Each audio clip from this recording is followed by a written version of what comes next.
Hello friends, welcome back.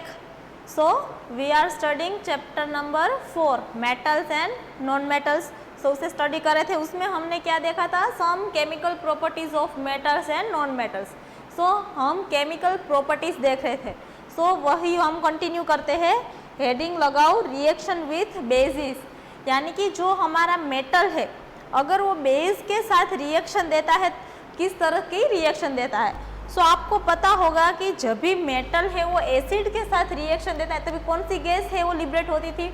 Obviously hydrogen gas is liberated. So similar यहाँ पे वैसे ही होता है, जब भी कोई मेटल है वह बेस के साथ रिएक्शन देता है तभी भी हाइड्रोजन गैस है वो लिबरेट होती है. लेकिन हर एक मेटल है वह बेस के साथ रिएक्शन नहीं देते हैं. कुछ ही ऐसे मेटल्स है कि जो बेस के साथ रिएक्शन देते हैं और वह भी कुछ बेसिस के साथ ही, हर एक बेस के साथ भी वो रिएक्शन नहीं देते. सो सबसे पहली प्रॉपर्टी पढ़ेंगे वह है रिएक्ट मीन्स, हमने आगे तो कई सारी प्रॉपर्टीज हमने स्टडी कर ली है, लेकिन आज हम स्टडी करेंगे वह है reaction with basis. So whenever a metal react with base produces hydrogen gas or liberates hydrogen gas. So metal है वो जब भी बेस के साथ, और यहाँ पे जो बेस है वो कैसे है, alkali. For example sodium hydroxide and potassium hydroxide, ये दो जो बेस है उसके साथ रिएक्शन है वो देते हैं. सो कुछ ही मेटल्स है, means certain metals only react with base.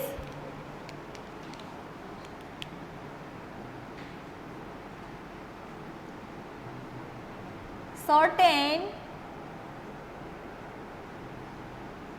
metals react with alkali like potassium hydroxide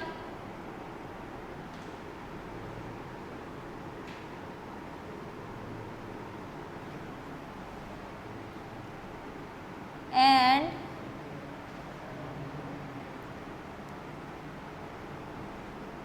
sodium hydroxide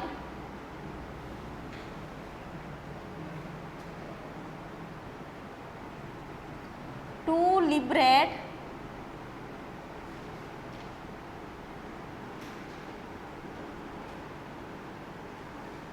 hydrogen gas. और जो गैस यहाँ पे भी जो लिबरेट होती है वो कौन सी है, हाइड्रोजन गैस है. और आपको वह भी पता होगा कि हाइड्रोजन गैस को हम डिटेक्ट कैसे कर पाते हैं. So when ever you light up a splinter, means जहाँ से रिएक्शन है वहाँ पे अगर आप स्प्लिंटर को बर्न करते हो, आप स्प्लिंटर को इग्नाइट करते हो, तभी आपको पॉप लाइक साउंड है वो सुनाई देता है. वो क्यों है, because of burning of hydrogen gas. वो हाइड्रोजन गैस की बर्निंग की वजह से वो आपको पॉप लाइक साउंड है वो पता चलती है. सो यहाँ पे जो मेटल्स है कि जो कुछ मेटल्स है कि जो बेस के साथ रिएक्शन देते हैं, वह जो मेटल्स है वह कौन से है, तो aluminium and sodium. Aluminium and sodium means या तो एल्यूमिनियम एंड जिंक. एल्यूमिनियम और जिंक वैसे मेटल है कि जो क्या करते हैं, वो बेस के साथ रिएक्शन देते हैं. फॉर एग्जाम्पल हमने एल्यूमिनियम की रिएक्शन करवाई पोटेशियम हाइड्रोक्साइड के साथ. क्या किया आपने,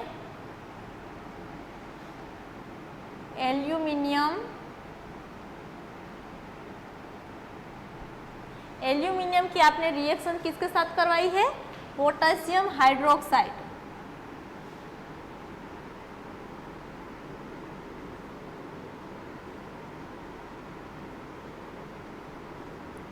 सो तभी आपको क्या मिलता है, तो तभी आपको मिलता है पोटेशियम एल्यूमिनेट. यहाँ पे आपको क्या मिलेगा, पोटेशियम एल्यूमिनेट. जो प्रोडक्ट मिलेगी वो होगी पोटेशियम एल्यूमिनेट एंड प्लस आपको मिलेगी हाइड्रोजन गैस, जो कि रिएक्शन में से लिबरेट होती होगी, मीन्स हाइड्रोजन गैस है वो इवॉल्व होगी, हाइड्रोजन गैस। सो इस तरह से रिएक्शन होगी। या तो फिर आप दूसरी रिएक्शन,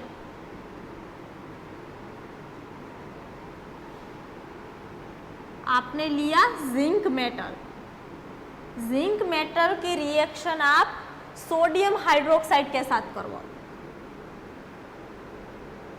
सोडियम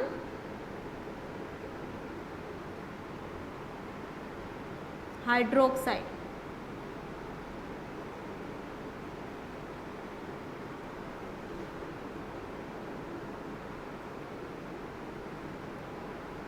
तो जो आपको प्रोडक्ट मिलेगी वो क्या मिलेगी, वह मिलेगी सोडियम जिंकेट।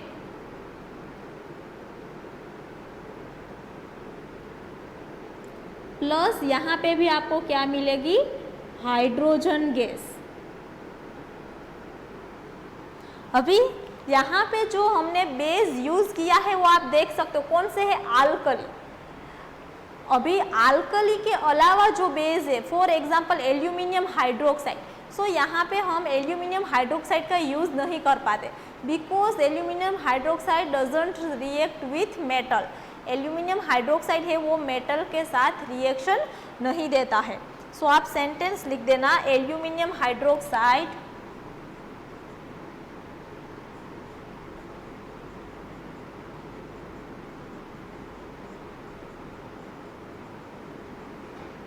एल्यूमिनियम हाइड्रोक्साइड की केमिकल फॉर्मूला क्या थी, AlOH whole thrice.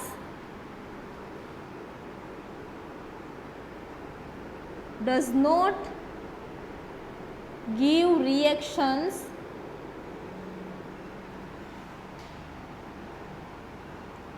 With metals, means aluminium hydroxide है वो मेटल के साथ रिएक्शन नहीं देता है।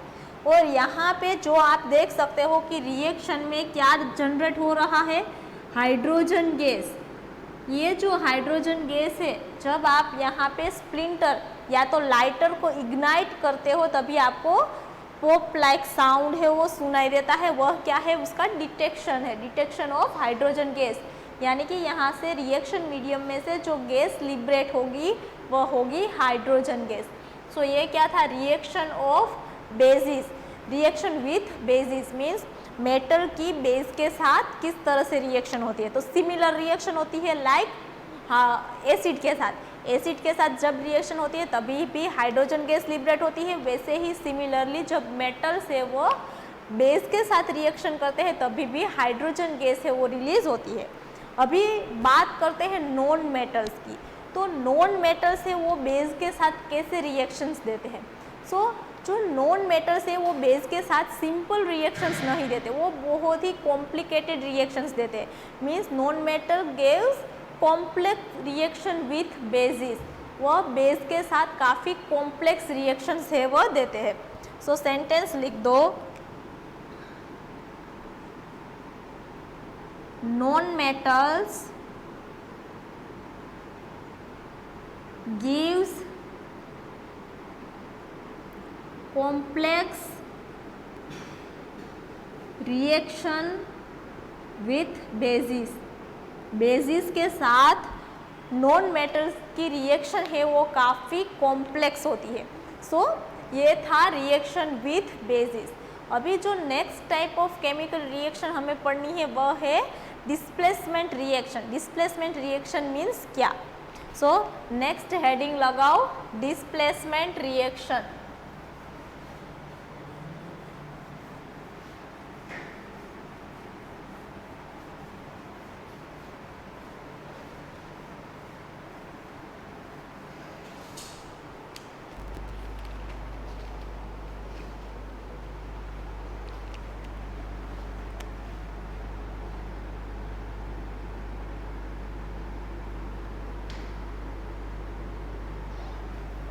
Displacement reactions.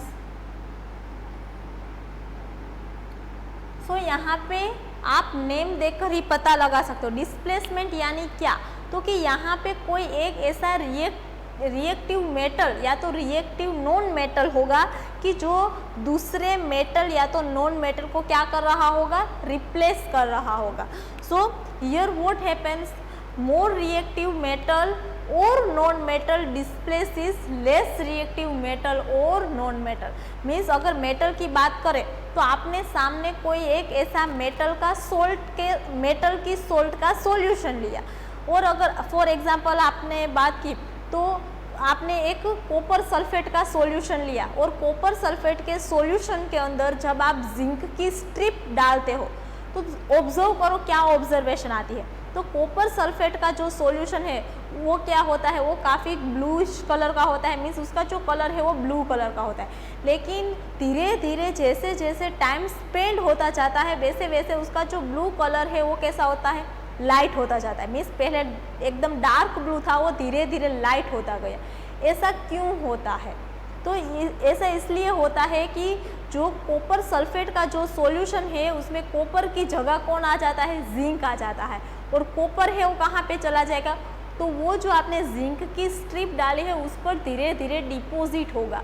मीन्स यहाँ पे कहने का मतलब क्या है, तो कि जो कॉपर है वो लेस रिएक्टिव है जिंक से, मीन्स जिंक की रिएक्टिविटी कॉपर से ज़्यादा है, और उसी रीज़न की वजह से क्या होता है, तो कि जो जिंक है वो कॉपर को उसका जो सॉल्यूशन है उसमें से क्या कर सकता है, डिस्प्लेस कर सकता है।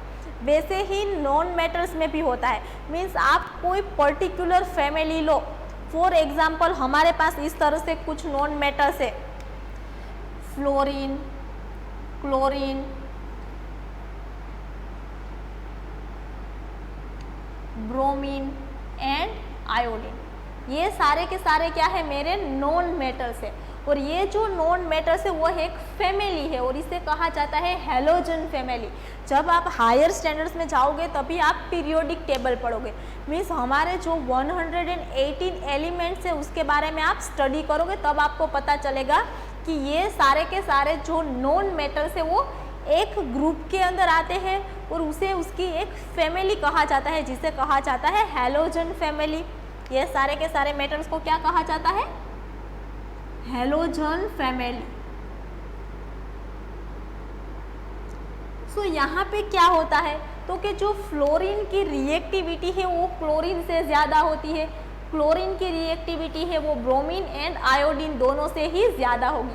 तो क्या होगा, तो कि कोई आपके पास ऐसा सोल्ट है, फॉर एग्जांपल आपके पास ब्रोमीन का या तो आयोडीन का सोल्ट है, तो आप क्या कर सकते हो, यहाँ पे क्लोरीन है वह ब्रोमीन और आयोडीन से क्या है, ज़्यादा रिएक्टिव है। तो वो क्या करेगा, तो कि उसका जो भी सोल्ट का जो सॉल्यूशन होगा उसमें से क्लोरीन है वो ब्रोमीन और आयोडीन को क्या कर सकता है, रिप्लेस कर कर उसकी जगह ले सकता है।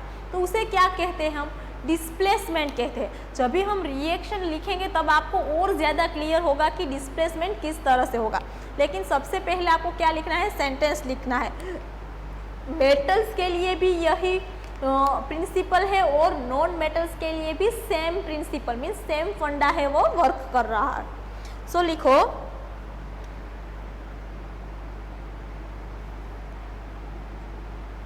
हियर द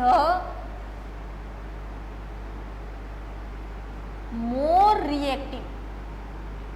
रिएक्टिव यानी कि जिसकी रिएक्टिविटी ज़्यादा हो।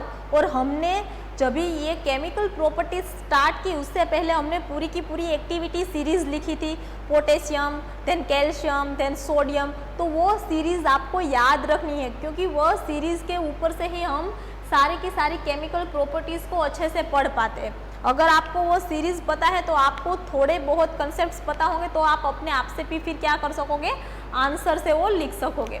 तो यहाँ पे क्या होता है, here the more reactive metal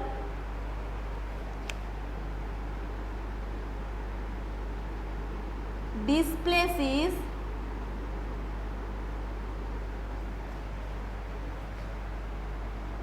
the less reactive metal या तो लेस रिएक्टिव एलिमेंट। मीन्स जिसकी रिएक्टिविटी ज़्यादा है वो क्या करता है, तो कि जो मेटल की रिएक्टिविटी कम है उसे क्या करेगा, उसकी जगह से रिमूव कर देगा या तो रिप्लेस कर देगा। So here more reactive metal displaces less reactive metal. For example अगर हम हाइड्रोजन की बात करें तो हमारी जो एक्टिविटी सीरीज थी उसमें हमने हाइड्रोजन को भी बीच में रखा है क्योंकि यहाँ पे काफ़ी इम्पोर्टेंस है हाइड्रोजन का। सो क्या होता है कि आप कोई मेटल की एसिड के साथ रिएक्शन करवा रहे हो तो आपको पता है कि एसिड के अंदर क्या होता है, हाइड्रोजन होता है। फॉर एग्जाम्पल हम एसिड्स, कैसे एसिड की बात करते हैं, सो acid like HCl and H2SO4।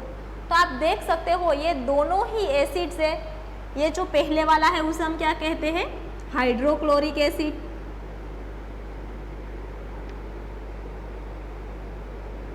और ये जो सेकेंड जो एसिड लिखा है उसे हम क्या कहते हैं, सल्फ्यूरिक एसिड।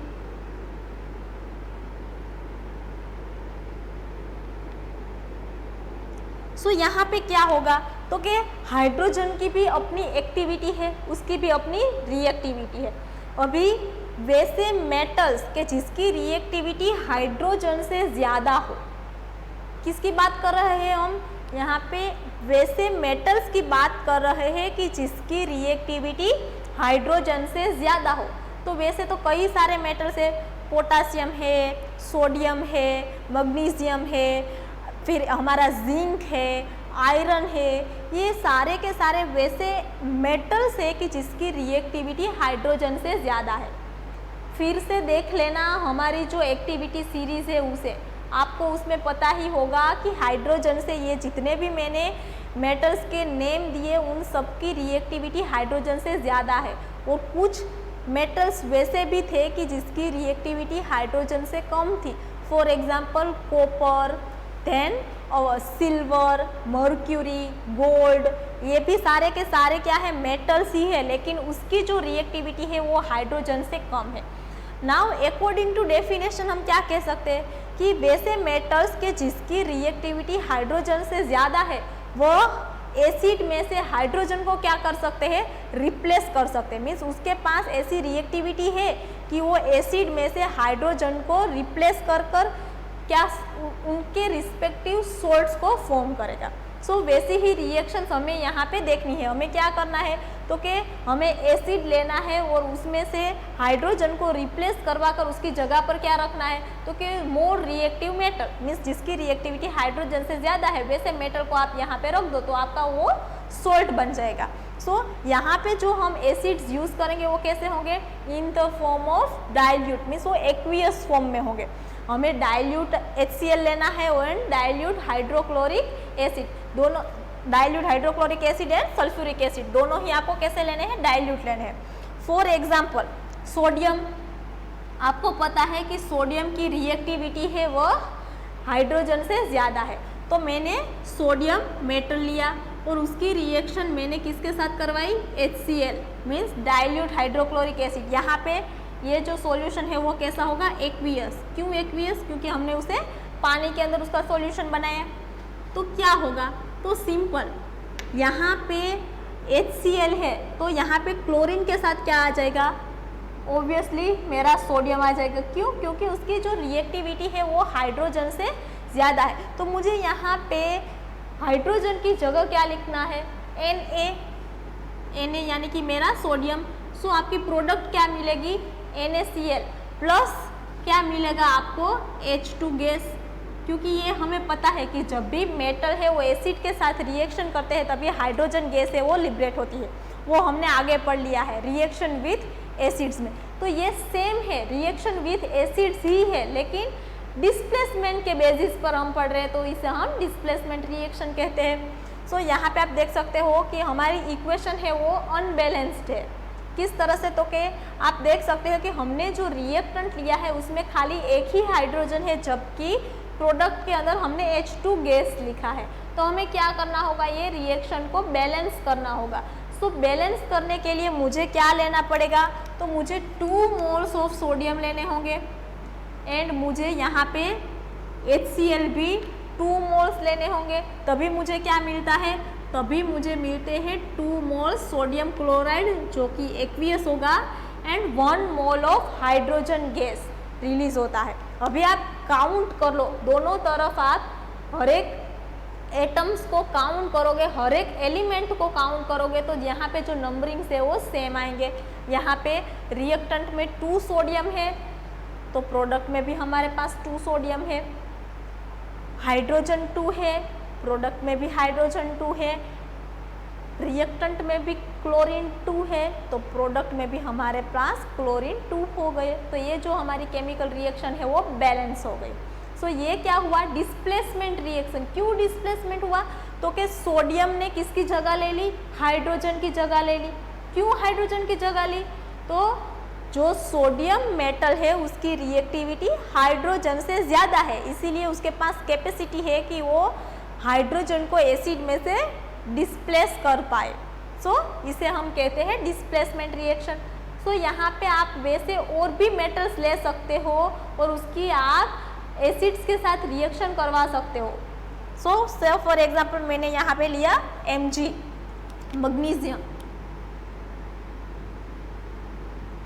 मैग्नीशियम मेटल, उसकी रिएक्शन में करवाऊँ डाइल्यूट H2SO4।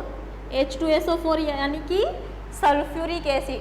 मीन्स जब मैं मैग्नीशियम की सल्फ्यूरिक एसिड के साथ रिएक्शन करो तो यहाँ पे क्या होगा, मैंने आपको पहले बताया वैसे मैग्नीशियम है वो किसकी जगह ले लेगा, ये जो मैग्नीशियम है वो किसकी जगह लेगा, ओब्वियसली हाइड्रोजन की। तो आपको कुछ नहीं करना है इसमें, कुछ यहाँ पे ऐसे आपको ज़्यादा याद रखने की ज़रूरत नहीं है, सिंपली आप कर सकते हो। क्या करो तो कि यहाँ पे हाइड्रोजन की जगह क्या लगा दो, मैग्नीशियम।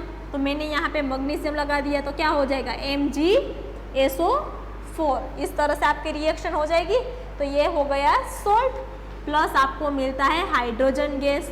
क्यों हाइड्रोजन गैस मिलता है, तो कि metal reacts with acid, H2SO4 है तो एसिड, तो यहाँ पे हमारी रिएक्शन क्या हुई, reaction of metal with acid, तो हाइड्रोजन गैस है वो रिलीज होती है।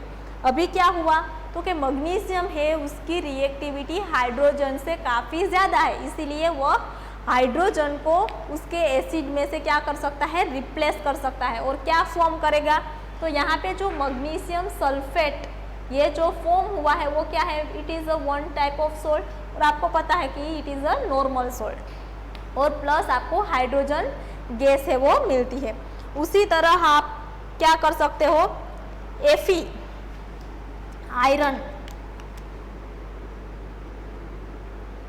आयरन की रिएक्शन आप डाइल्यूट सल्फ्यूरिक एसिड के साथ करवाओ, एक्वियस। एक्वियस क्यों लिखा, क्योंकि मैंने यहाँ पर सॉल्यूशन है वो पानी में बनाया है।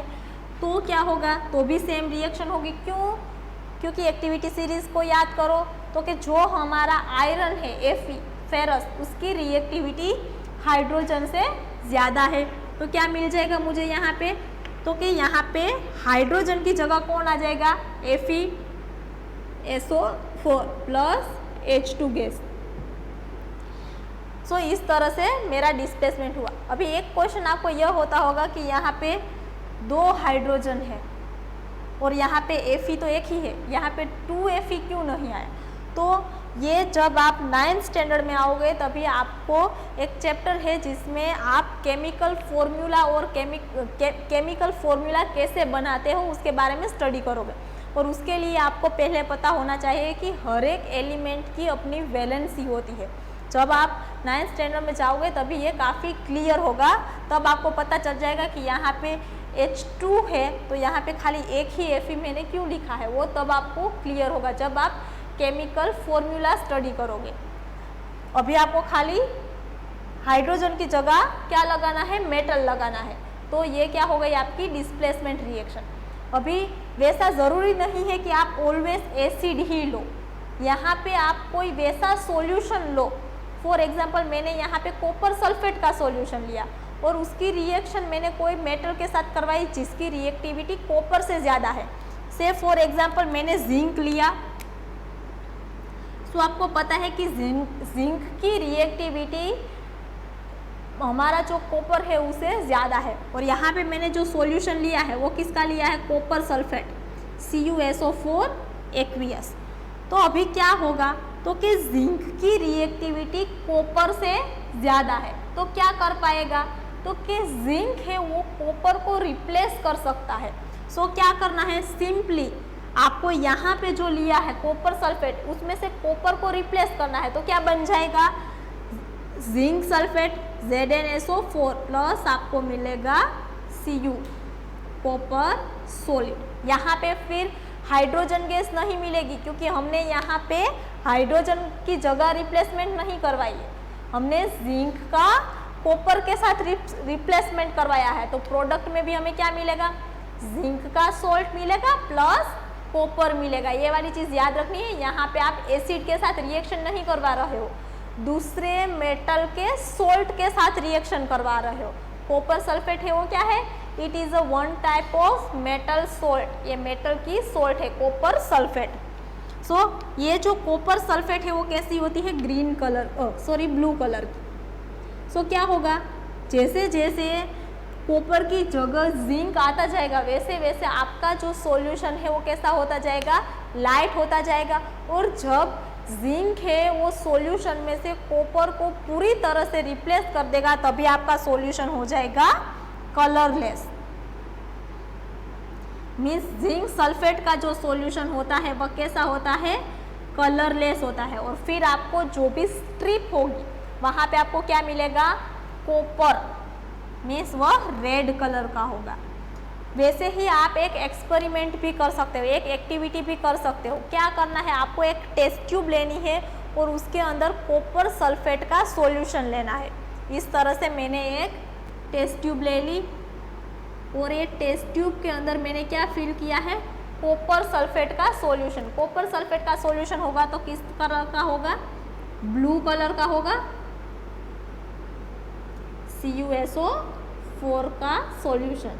फिर मुझे इसमें क्या रखना है, तो क्या आप इसमें रख दो एक आयरन नेल। क्या रख दिया आपने इसमें, आयरन की nail. Iron nail means Fe, iron means Fe की आपने क्या रख दी है, नेल रख दी है। फिर वो सॉल्यूशन को थोड़ी देर के लिए रहने दो, फिर देखो क्या होता है। तो धीरे धीरे ये जो कॉपर है वो क्या होगा, तो क्या आपको पता है कि आयरन की जो रिएक्टिविटी है वो कॉपर से ज़्यादा है। इस तरह से मेरा Fe है, तो रिएक्शन कैसी होगी, यहाँ पे मैंने कॉपर सल्फेट का सॉल्यूशन लिया, तो क्या होगा, ये Fe की जो रिएक्टिविटी है वो कॉपर से ज़्यादा है, तो वो क्या करेगा, कॉपर को, उसका जो कॉपर सल्फेट का सॉल्यूशन है उसमें से कॉपर को दूर कर देगा। तो इस तरह से मिलेगा आपको FeSO4 एक्वियस प्लस आपको मिलेगा Cu। और ये जो कॉपर है वो आपको कहाँ पे मिलेगा, तो कॉपर है वो यहाँ पे आयरन की नेल पर डिपॉजिट होगा और आयरन की नेल में से जो Fe है वो कहाँ पे चला जाएगा, सॉल्यूशन में। मीन्स यहाँ पे ये ब्लू कलर का सॉल्यूशन है वो फिर धीरे धीरे आपको ग्रीन कलर का नजर आएगा, बिकॉज जो फेरस सल्फेट का जो सॉल्यूशन है वो कैसा होता है, ग्रीनिश कलर का।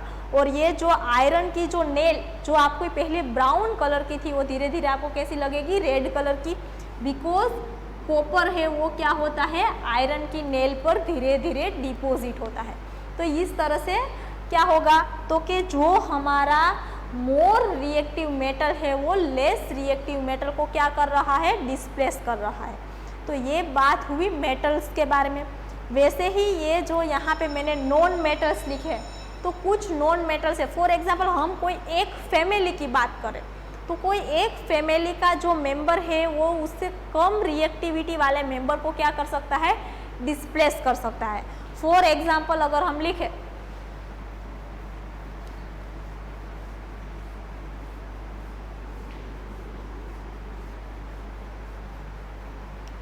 नॉन मेटल्स के लिए लिखे तो नॉन मेटल्स की भी रिएक्टिविटी होती है। कुछ नॉन मेटल्स वैसे है कि जिसकी रिएक्टिविटी ज़्यादा होती है और हमें बात करनी है खाली एक फैमिली के बारे में। So for example chlorine, chlorine की रिएक्टिविटी है वो क्या होती है, तो कि जो ब्रोमीन और आयोडीन से ज़्यादा होती है। तो मैंने कुछ इस तरह से सॉल्ट लिया NaBr। सो जब भी क्लोरीन है वो NaBr के साथ आप रिएक्शन करवाते हो सोडियम ब्रोमाइड के साथ, सो यहाँ पे जो क्लोरीन है वो Cl2 के फॉर्म में होता है, NaBr। तो यहाँ पे क्या होगा, तो कि ये जो क्लोरीन है वो ब्रोमीन को क्या कर सकता है, रिप्लेस कर सकता है। सो इस तरह से आपकी रिएक्शन हो जाएगी, मीन्स प्रोडक्ट में आपको मिलेगा NaCl प्लस आपको मिलेगा Br2 गैस। ये एक्वियस है। सो यहाँ पे आपको 2 मोल्स ऑफ NaBr लेना होगा। सो यहाँ पे क्या हुआ कि क्लोरीन के जिसकी रिएक्टिविटी, क्लोरीन एक नॉन मेटल है, गैसियस फॉर्म में होता है, वो भी पता है। सो क्लोरीन है वो क्या करेगा, so chlorine can replace is bromine, और ब्रोमीन है वो क्या होता है, तो क्या यहाँ पे आपको ब्रोमीन गैस मिलेगा जो कि ब्राउनिश कलर का है। ब्राउनिश कलर का आपको क्या मिलता है, ब्रोमीन गैस मिलता है। फिर अगर इस तरह से है,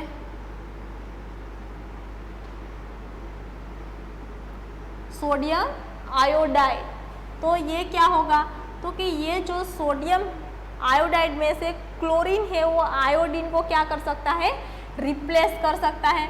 मीन्स आपको इस तरह से NaCl, और यहाँ पे ये 2 मोल्स ऑफ NaCl मिलेगा प्लस आपको I2। इस तरह से क्या हुआ, तो कि यहाँ पे आयोडीन और ब्रोमीन दोनों की रिएक्टिविटी क्लोरीन से क्या है, कम है। सो उसी वजह से chlorine can displaces them from their solution, solution में से उसे डिस्प्लेस कर सकता है। सो ये थी हमारी डिस्प्लेसमेंट रिएक्शंस। अभी यहाँ पे आपकी जो chemical properties of metals and non metals वो क्या होती है, कंप्लीट हो जाती है। और नेक्स्ट लेक्चर में हम देखेंगे मेटल्स एंड नॉन मेटल्स के यूजेस, मीन्स मेटल और नॉन मेटल का यूज़ कहाँ पे होते हैं। सो तब तक के लिए take care and thank you.